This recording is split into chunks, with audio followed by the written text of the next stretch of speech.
Hello friends, చూస్తున్నారు కదా bangles అతను వచ్చాడనమాట. మేము ఉన్నాం కదా రూమ్లో, ఆ రూమ్ దగ్గరికి అయితే వచ్చాడు. ఇంకా నేను కట్టుకున్న శారీ పైనకైతే నాకు బ్యాంగిల్స్ లేవన్నమాట. అటొక రెండు ఇటొక రెండు ఉండే. సరే మనం టెంపుల్కే కదా వెళ్ళేది అన్నట్టు బ్యాంగిల్స్ తీసుకుందాం అన్నట్టు ఆపాను. ముందుగా రూహి కోసం అయితే తీసుకుంటున్నాను. ఫ్రాక్ పైనకి ఒక జత ఇట్లా గోట్లలాగా ఉన్నాయి తీసుకున్నాను. తర్వాత నేను పింక్ కలర్ బ్యాంగిల్స్ అయితే చూస్తున్నాను.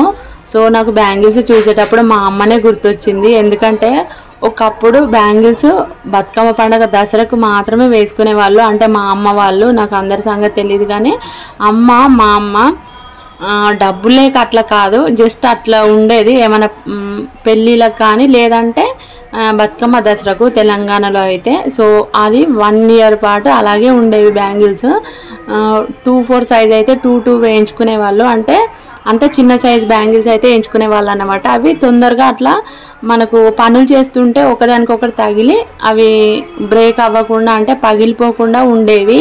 ఇప్పుడు మనం 2-6, 2-4, నా సైజు 2-4 అయితే మ్యాక్సిమం నా బ్యాంగిల్స్ అయితే 2-6 సైజులో ఉంటాయి. సో అందుకే మన అంత త్వరగా పగిలిపోతాయి అన్నమాట. సో నేనైతే ఫస్ట్ టైం ఇలా బ్యాంగిల్స్ వేసుకోవడము.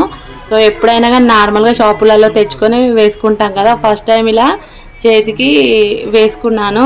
అందుకే మా అమ్మ గుర్తొచ్చింది నాకైతే. ఇంకా తర్వాత అతను ఇలా చెప్పాడనమాట. తిరుపతిలో ఫేమస్ బ్యాంగిల్స్ ఉంటాయి కదా, పద్మావతి బ్యాంగిల్స్ అని ఏమో చెప్పాడు. అందుకే మళ్ళీ మెరూన్ కలర్ బ్యాంగిల్స్ కూడా తీసుకుంటున్నాను.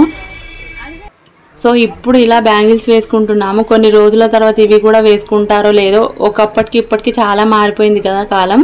సో ఇప్పుడు నాకు మా అమ్మ గుర్తొచ్చింది. ఇప్పుడు నా పిల్లలకు నేను గుర్తొస్తానేమో.